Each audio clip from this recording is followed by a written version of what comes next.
Finance Director of Motus Commercials. Last year, I did a podcast on men's health, and one of the areas I spoke about was suicide. On this podcast, I'm going to talk more about suicide and hopefully how you can help anybody with these types of thoughts. Suicide occurs throughout the world, affecting individuals of all nations, cultures, religions, ages, genders and classes. However, there are some things that make people more likely to end their life.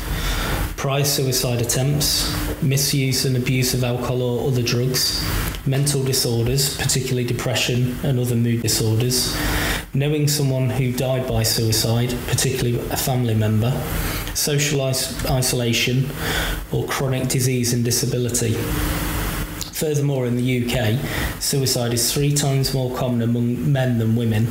The highest risk is among people aged between 45 and 54, and the suicide rate is highest in the North East and Yorkshire and Humber regions.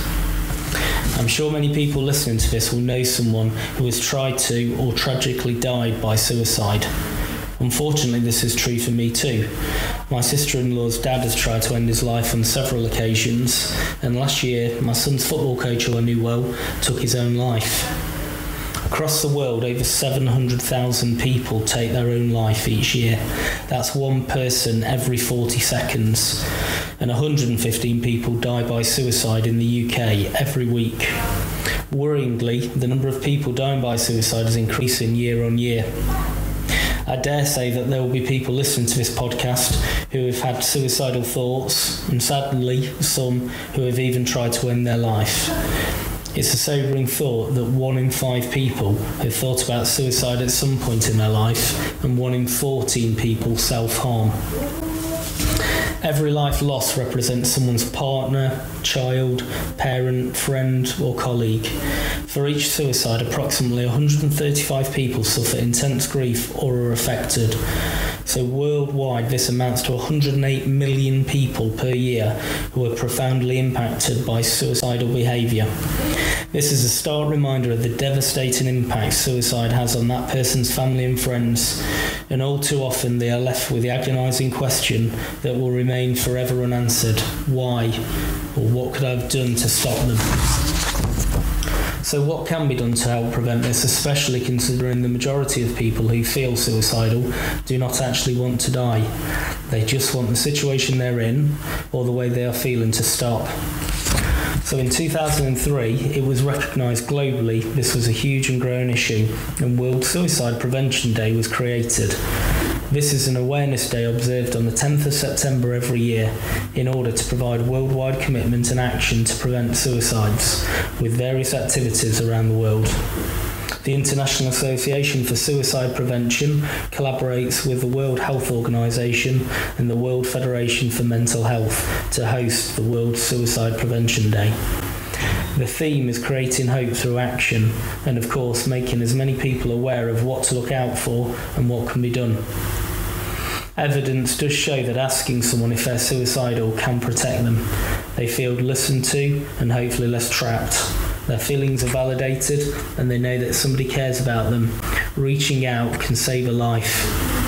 It's important to always take someone seriously if they talk about feeling suicidal. Helping them get the support they need could save their life. People who die by suicide have often told someone that they do not feel life is worth living or that they have no future. Some may have actually said they want to die. This just reiterates how important it is to act if someone has said this to you. If you think someone is in immediate danger, the quickest way to get help is to call an ambulance on 999. Suicide is a very complex area, and so there are lots of potential signs which can also make it difficult to spot. Some examples are feeling angry and aggressive, feeling tearful, not wanting to talk to or be with people or do things they usually enjoy, using alcohol or drugs to cope with feelings, finding it hard to cope with everyday things, talking about feeling hopeless, helpless or worthless, talking about feeling trapped by life circumstances that they can't see a way out of. In addition to the risk factors I mentioned at the start of my podcast, there are also situations that can increase this risk, such as loss, including loss of a friend or a family member through bereavement, relationship and family problems, housing problems, financial worries, or bullying and abuse and neglect. If you spot some of these signs, then it's time to have a conversation with that person. Here are some tips on how you can open up a conversation with someone you're worried about. Choose a good time and somewhere without distractions.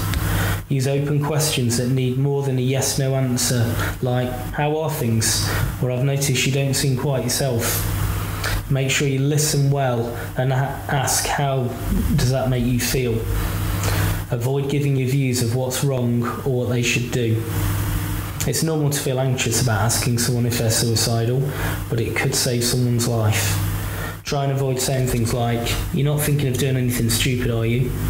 Instead, you could ask, have you thought about ending your life? Are you saying that you want to die? Are you thinking of ending your life because you want to be dead?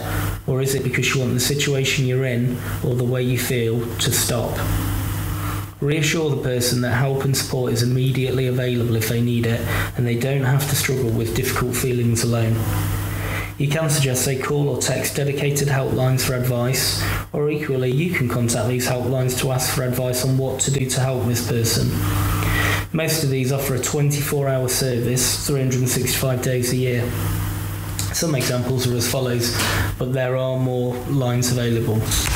Samaritans, a campaign against living miserably or calm, Childline, SOS Silence of Suicide, Shout Crisis Text Line, or Young Minds Crisis Messenger. You can also try to encourage them to follow the coping tips provided by the NHS, which are try not to think about the future, just focus on getting through today. Stay away from drugs and alcohol. Get yourself to a safe place like a friend's house. Be around other people. And do something you usually enjoy. And of course, if you are listening to this and have suicidal thoughts, either now or in the future, these helpline and tips also apply to you too. Don't forget, help is also available, and we have people you can talk to in Motus commercials, whether that be a mental health first aider, people champion, or just a trusted colleague.